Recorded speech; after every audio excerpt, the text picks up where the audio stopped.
Bonjour et bienvenue dans la quotidienne de School TV, l'émission qui vous raconte l'éducation au quotidien. Comment les enfants et les adolescents s'informent-ils? Nous recevons aujourd'hui Anne Cordier, professeure de sciences de l'information et de la communication à l'Université de Lorraine. Elle publie pas un mais deux ouvrages qui tournent autour de cette question. L'anti-sèche d'Emma Guessel. L'anti-sèche, c'est la façon dont l'actualité résonne dans les programmes, actualité dans les kiosques, avec ce sujet du journal des enfants qui pose la question: pourrait-on se passer de notes? Des notes toujours à l'heure de la récré, toujours avec Emma également. Et si on noter les profs, on va prendre l'avis des élèves sur le sujet. Et puis rendez-vous en fin d'émission avec Amélie Paris et sa chronique Les années collège, une spéciale cheveux aujourd'hui, une passion adolescente, vous allez le voir. La quotidienne de School TV, c'est maintenant, c'est parti, Grand Oral.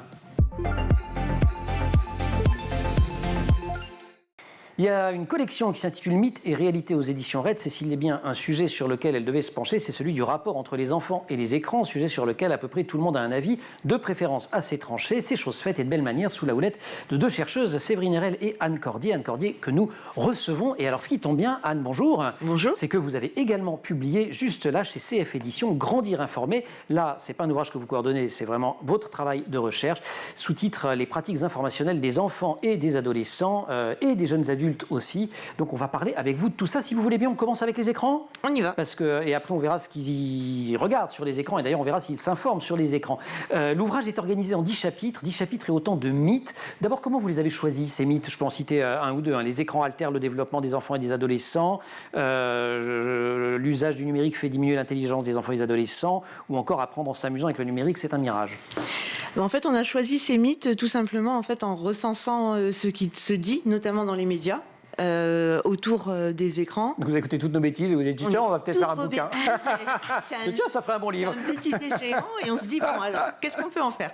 Non, mais ce qui est vrai c'est que dans les médias de façon générale en fait sont relayés parce que on rencontre aussi les vrais gens dans les médias et donc on relaie en fait un certain nombre d'idées reçues ou en tout cas de peurs et puis pas uniquement dans les médias aussi, parfois à l'école, dans la vie de tous les jours en fait aussi, et nous comme on est aussi des chercheurs qui rencontrons pas mal les personnes ordinaires, eh bien on est les réceptacles aussi de ces peurs-là. Et ce qui est passionnant, c'est que, et ça vous le montrez, d'ailleurs, c'est pas que dans les médias, et c'est pas que à l'école, c'est aussi des ouvrages faits par des personnes, qui ont plutôt des positions d'autorité, on a envie de les croire. Et alors, ce que vous montrez sur quasiment tous les sujets, c'est qu'ils s'appuient sur des études scientifiques qui, pour une bonne part, sont biaisées, incomplètes, mal exploitées. Ben oui, c'est ce qu'on appelle en fait la littérature à charge. C'est-à-dire que on est toujours impressionné, souvent d'ailleurs, par ce type d'ouvrage parce qu'il y a énormément de sources. Donc on dit c'est hyper documenté, il y a plein de sources. Ouais. Mais la question, c'est quelle est la qualité de ces sources? C'est pas à vous que je vais l'apprendre, mais en réalité, c'est vraiment ça le problème. Et ce qu'on voit, c'est que ce sont des études qui toutes ont pour objectif de démontrer que. Or, on n'est pas là pour démontrer que. Ça, c'est pas de la bonne science. Et oui, c'est ça. Et elle mélange allègrement aussi causalité et corrélation.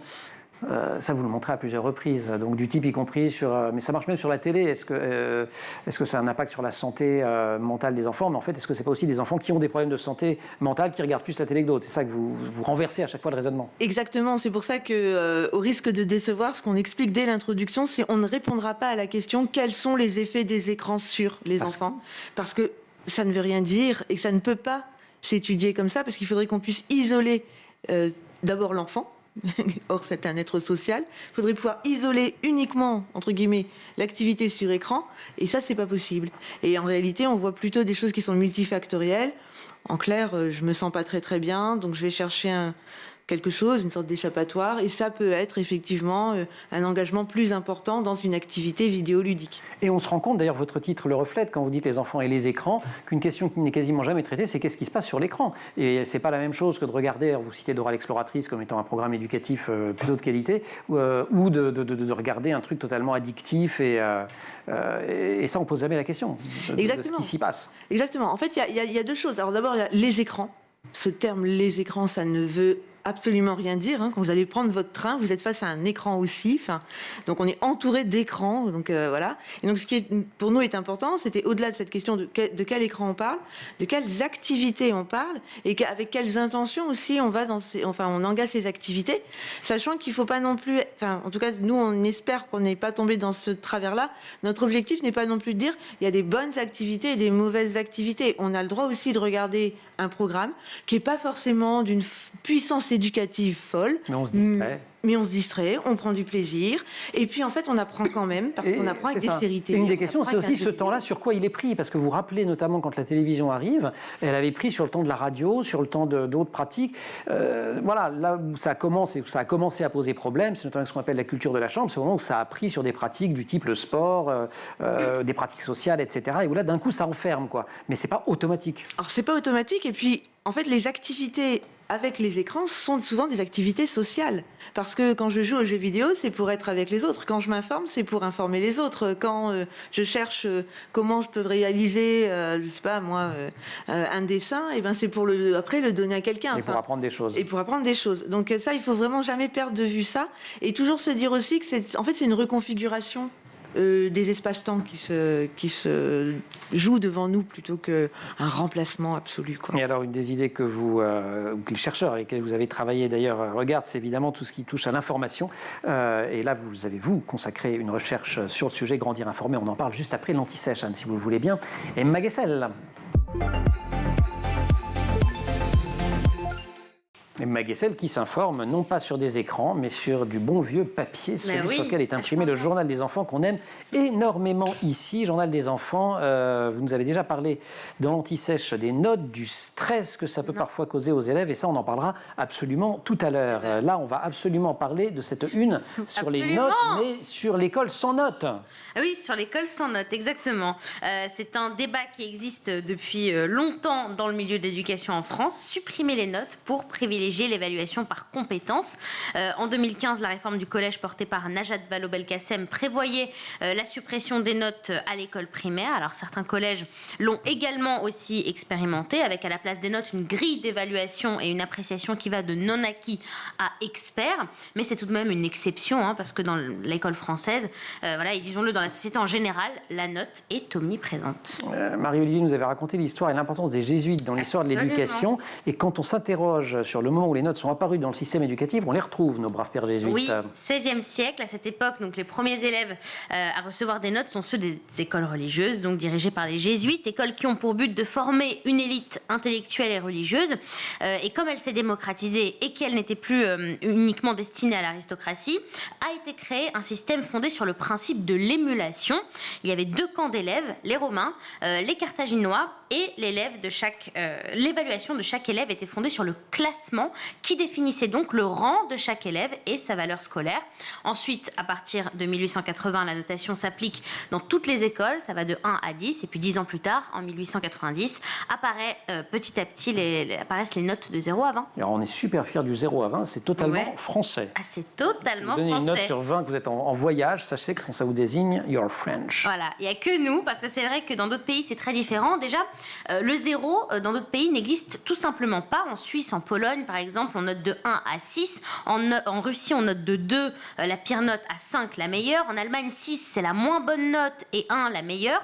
On note sur 100 aussi beaucoup dans certains pays comme en Corée, Corée du Sud ou encore au Japon. Et puis il y a la fameuse notation par lettres. Ça va de A à F aux États-Unis, par exemple. Qu'est-ce qu'on leur reproche aux notes exactement ? Alors déjà, d'être source de stress et d'anxiété. On a tous connu ce petit stress avant de recevoir une note d'un devoir sur table qu'on n'avait pas très bien réussi. Vous étiez stressé, vous ? Moi, en maths, j'étais toujours un petit peu stressée. Vous voyez oui, pourquoi ? non, mais Voilà. mais bon, mais vous prenez un espèce d'exemple. Oui, voilà. Oui, j'avoue, je me compromets moi-même. Alors, certains élèves prennent aussi la mauvaise note, et ça c'est très sérieux, comme un véritable échec qui amène à une dévalorisation de soi-même. Et alors ensuite, la note punit en fait l'erreur en quelque sorte. Erreur qui est pourtant indispensable dans le système d'apprentissage d'un enfant. Et puis enfin, pour certains sociologues, la note creuse un peu plus les inégalités sociales. Donc plein de défauts, et pourtant c'est très très compliqué de les supprimer. Et certains pays ont d'ailleurs essayé. Ah oui, c'est compliqué. Sans succès. Même dans les pays où ça a été testé, comme la Suède, on a dû revenir en arrière parce que ça ne fonctionnait pas, tant les notes sont pratiques et significatives pour le passage d'une classe à une autre, pour la suite des études, ou encore pour la bonne ou mauvaise réputation d'un établissement. Et puis je vous ai listé les points négatifs, mais il y a également du positif dans la note. On a envie de travailler pour avoir une bonne note, de s'améliorer, de se dépasser. Ça permet de savoir aussi où on se situe dans le processus d'apprentissage. Et pour certains, à l'inverse des sociologues qui disent que c'est pas dingue pour les inégalités scolaires et sociales, la note permet au contraire de juger de façon impartiale avec une parfaite égalité des chances. Ouais. Voilà. Les sociologues qui disent le contraire. Exactement. Voilà. Et des docimologues aussi, les spécialistes de la notation. Emma, merci beaucoup. On reparle de notes tout à l'heure, d'où ma petite confusion. Les profs. Mais évidemment, les profs, c'est pas pareil, mais j'étais impatient. Grand oral, Anne Cordier. Grandir informé, c'est le titre du deuxième ouvrage que publie Anne Cordier, cette fois toute seule. C'est chez C&F Éditions, sous-titre, je le disais en début d'émission, les pratiques informationnelles des enfants, adolescents et jeunes adultes. Ça va de 7 à 24 ans. Comment on s'informe aujourd'hui? Typiquement d'ailleurs sur le papier, du papier journal, ça a encore une... Alors, en tout cas, on s'informe bien plus, en tout cas les enfants, les ados et les jeunes adultes s'informent bien plus sur des supports différenciés qu'on ne le dit. C'est-à-dire qu'on a souvent tendance à dire, voilà, tout passe par les réseaux sociaux. Ils sont tous sur leur smartphone, oui, c'est ça. C'est pas vrai. Alors, ce qui est vrai, bien sûr, c'est que le smartphone, c'est une porte d'entrée, en fait. C'est une porte d'accès à l'information, mais après... Une grande variété de pratiques. Une grande variété de pratiques, et puis une grande variété, un grand dialogue aussi entre les différents supports, même s'il ne faut pas se mentir, la presse écrite n'est évidemment pas le support privilégié pour s'informer. C'est un support qui, en plus, est quand même clairement cantonné aussi à un milieu social. On voit là clairement les héritages culturels qui jouent sur le support presse. Mais sur le reste, par exemple, le journal de 20 heures, de télévisé, conserve une importance réelle et d'ailleurs de sociabilité familiale. On le regarde pour être ensemble, en mangeant. Dans certaines familles, notamment populaires, ça garde une place importante. Et on le regarde ensemble et on en parle. Et d'ailleurs, ça fait grand bien aux enfants, notamment, on le voyait avec Hélène Romano la semaine dernière, qui nous disait que sur des images un peu violentes, c'est très bien justement d'être en famille et de pouvoir verbaliser les choses. Est-ce que vous avez distingué des tendances nouvelles, des grandes tendances? Alors quand je dis nouvelles, on va dire au cours des 10 dernières années, des 10 années écoulées, mettons. Alors disons que ce qu'on voit de façon extrêmement nette, c'est une grande vigilance. Moi, ce qui me frappe par rapport à l'information, une préoccupation, par exemple, des fake news, de la désinformation, que très honnêtement, je voyais peu au début de mes enquêtes. Et là, ceux que je suis, il y en a quand même que je suis depuis 2012 en enquête, qui vieillissent à force. Et eux, vraiment, on voit comment ce discours-là s'est imposé, comment cette préoccupation-là s'est imposée chez eux. Très probablement, évidemment, lié aussi à tout ce qui s'est passé. Alors, on pense au Covid, mais en fait, il ne faut pas oublier la période des attentats de 2015, qui a été déterminante. Ça a été un marqueur? Ça a été un marqueur très fort dans le rapport à l'information, dans le rapport à l'évaluation de l'information, le rapport au temps aussi. Le temps de s'informer, le temps pour s'informer, le temps pour informer, avec un regard critique parfois sur les journalistes. Et alors, quel a été pour eux le rôle de l'école là-dedans? Parce qu'on en débat beaucoup ici, et c'est un peu comme dans votre autre bouquin sur les enfants et les écrans, il y a beaucoup de mythes qui peuvent se confronter à la réalité sur le rôle de l'école en matière d'éducation à l'information.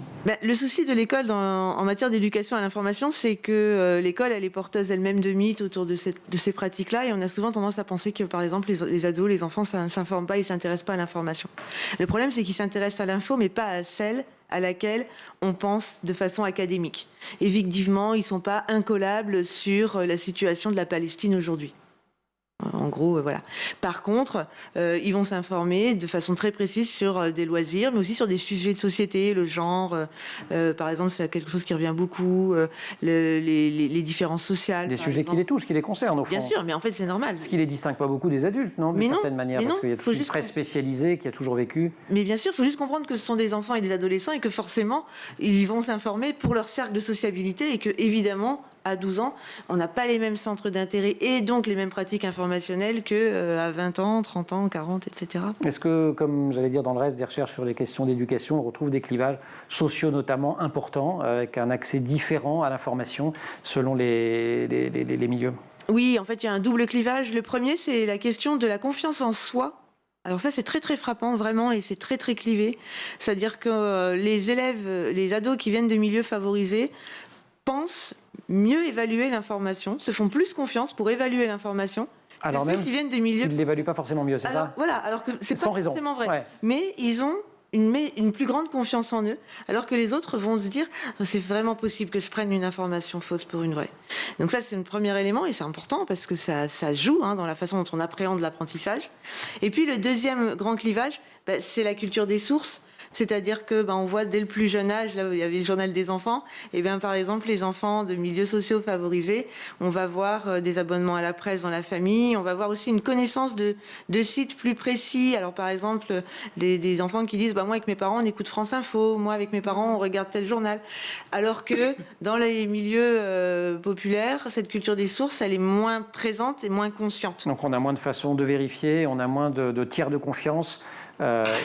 Et d'ouvrages référents. Oui, on a moins de références en fait. Et donc c'est là que l'école a un rôle essentiel à jouer. C'est ça. Parce que l'école... C'est elle qui donne ce corpus. C'est elle qui donne la culture des sources, qui va verbaliser, voilà les sources importantes, ce que tu dois connaître si tu veux faire telle ou telle étude plus tard, etc. Et tout à l'heure, on accueillera, comme chaque semaine, Amélie Paris, dont c'est un des chevaux de bataille, puisqu'elle est prof doc. Les mécanismes de la panique morale sont autant d'obstacles à une prise en charge nuancée et raisonnée d'un grand nombre de questions.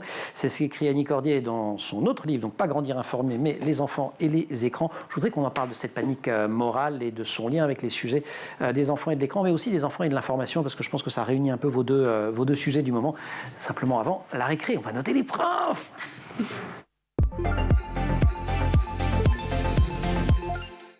Ça y est ? Mon rêve. C'est maintenant ? Mon rêve, c'est maintenant. Ah, vous nous avez donc parlé des notes, du stress, etc. tout à l'heure avec les élèves, donc on inverse les rôles. Mais oui. Les élèves notent les profs. Et cette fois, c'est pas dans le journal des enfants, c'est dans l'actu. Dans l'actu, et moi je me vengerai bien de ma prof de maths. Moi je lui donnerai un petit 4 sur 20. Voilà, hop, pour ma prof de maths.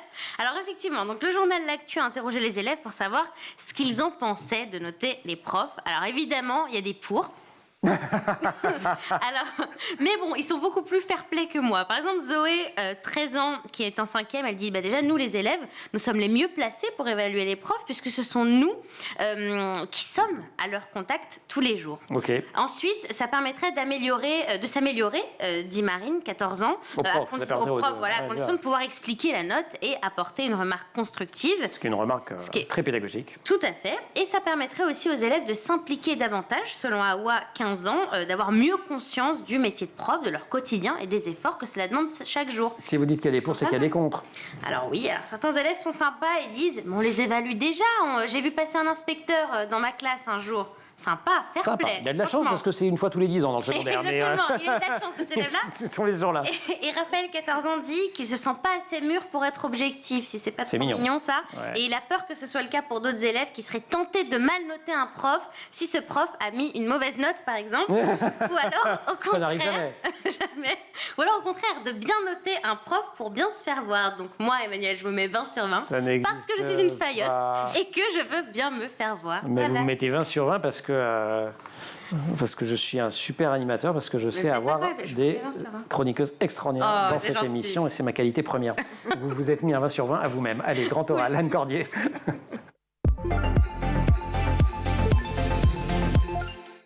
On le voit depuis le début de l'émission, le rapport à l'information des enfants et des adolescents est beaucoup plus riche, beaucoup plus pluriel que l'on le dit, et la nocivité des écrans sur les enfants est toute relative.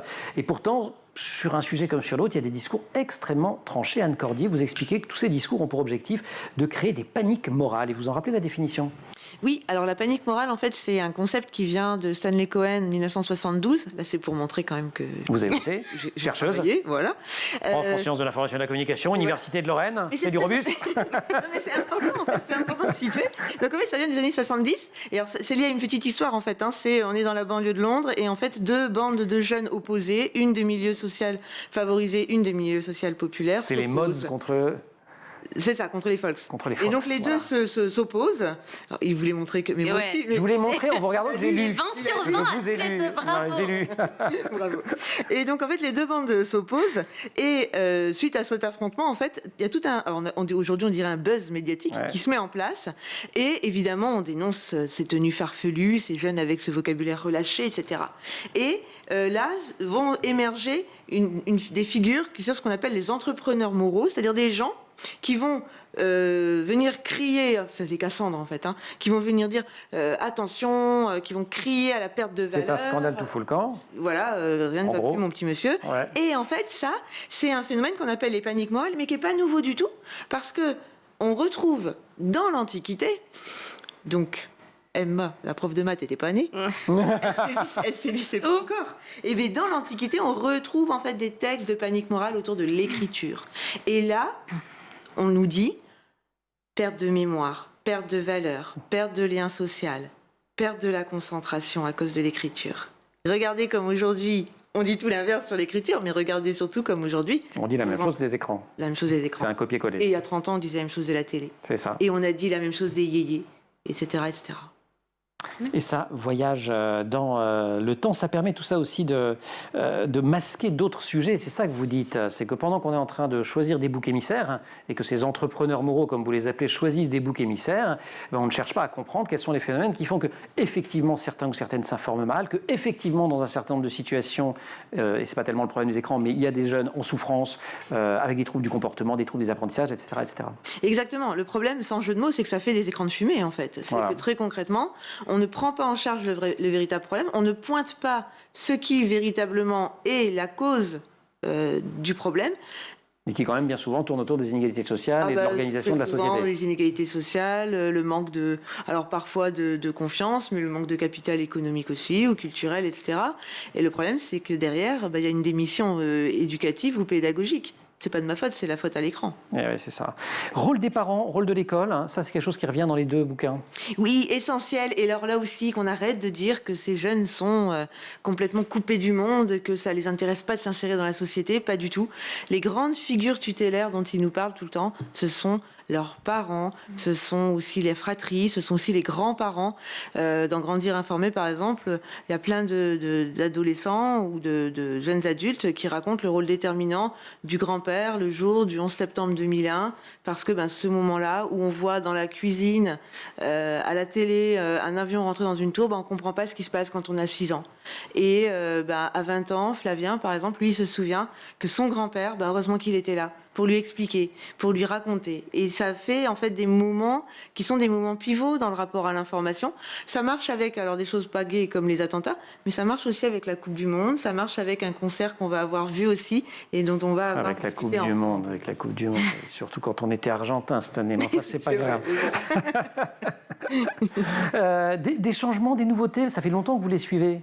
Ah oui, ça fait longtemps. Alors surtout ceux-là, il y en a que je suis depuis 2012, donc ça fait très longtemps.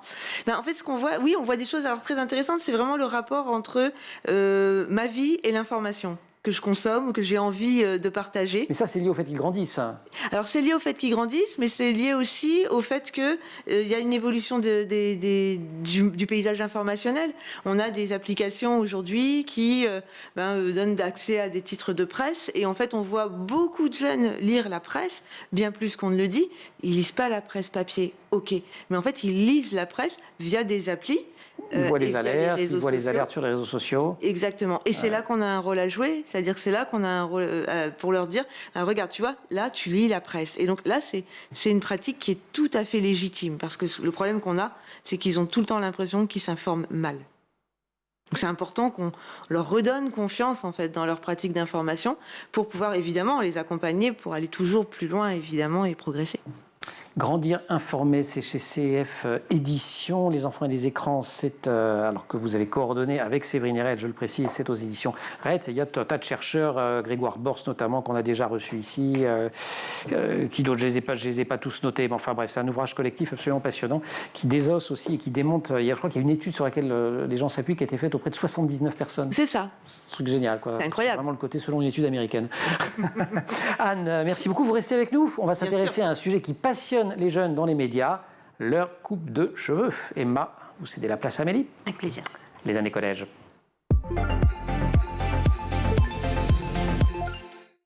J'assiste à un moment d'émotion, si vous saviez, sur ce plateau. Elle se marre. Amélie, Amélie, qu'est-ce qu'on vous racontait quand vous prépariez votre CAPES ? Qu'il fallait absolument lire Grandir connecté. d'Anne Cordier. Ouais. Voilà, maintenant il faut y agrandir informé chez CF et aussi les enfants et les écrans. Amélie, vous passez votre temps avec des ados et il y a un sujet qui les passionne, leurs cheveux. Ouais. Ben oui, les ados occupent beaucoup de temps, passent beaucoup de temps dans la salle de bain, alors pour leur corps en transformation, pour leur peau, mais surtout pour leurs cheveux, et souvent avec leur téléphone. Hein. D'ailleurs, alors les ados français passeraient 14 minutes de plus dans la salle de bain qu'en 1999. Ils sont propres. Oui. Alors évidemment, le matin, il y a les épis qui en obligent certains à plonger la tête sous l'eau. Il y a celles et ceux qui veulent se faire de belles boucles ou se plaquer les cheveux, mais pas trop souvent parce que ça abîme ça. Ça abîme les cheveux, oui. Et donc, comme j'adore écouter les élèves et qui parlent souvent de leurs cheveux, voilà ce que j'ai entendu. Alors moi, j'aime avoir les cheveux dans le visage pour me cacher un peu, même si mes parents ne le supportent pas. Ou alors, je ne sors pas tant que ma coiffure n'est pas parfaite, ou enfin... Motif de retard admis au collège Maurice Utrio, j'imagine. Ouais, non, pas tant que après, ça, les parents finalement. reçoivent un message Ouais, sur c'est ça. Pronote, c'est insupportable. Ou encore, mes cheveux font tout chez moi. Ouais, ça, c'était l'histoire de ma vie. Mais c'est Mais raté oui, maintenant. alors les cheveux occupent une grande place dans leur conversation, Ça dans va. leur vie. Non, mais franchement. On n'est jamais mieux servi que par soi-même. Et dans les réseaux sociaux, Et non? les réseaux sociaux, évidemment. Bon, c'est un casse-tête pour les coiffeurs aussi, non, j'imagine, quand il y a un ado qui rentre. Oui, les ados sont les clients les plus difficiles à fidéliser car un mauvais coup de ciseau peut être fatal pour le professionnel. Alors depuis plusieurs années, on voit fleurir des barbershops. Alors ce sont des salons de coiffure qui sont plutôt réservés aux hommes où les plus âgés font leur barbe et les plus jeunes leur contour. Pas de commentaires sur la barbe? Non. Ok, super, merci. C'est vraiment l'affaire de tous, alors, les cheveux. Ben oui. Alors il y a ceux qui veulent des dégradés propres, comme ils disent entre eux, celles qui aiment les éclaircir de façon naturelle avec de la camomille, ou leur donner du volume avec des bigoudis comme on voit beaucoup sur TikTok.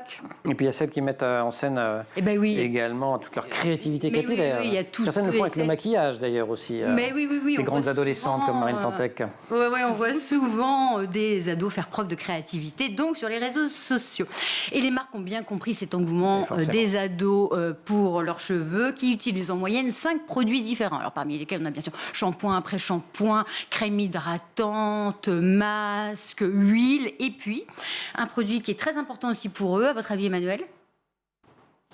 Pourquoi? Anne? Alors là, Eh bien, les antipelliculaires, parce qu'avec l'âge et les hormones, les pellicules deviennent leur C'est pire. vrai que c'est terrible. Oui, ça. c'est dangereux. Mais je croyais que Quand on est c'était que ado, moi à on est- l'époque. Comment?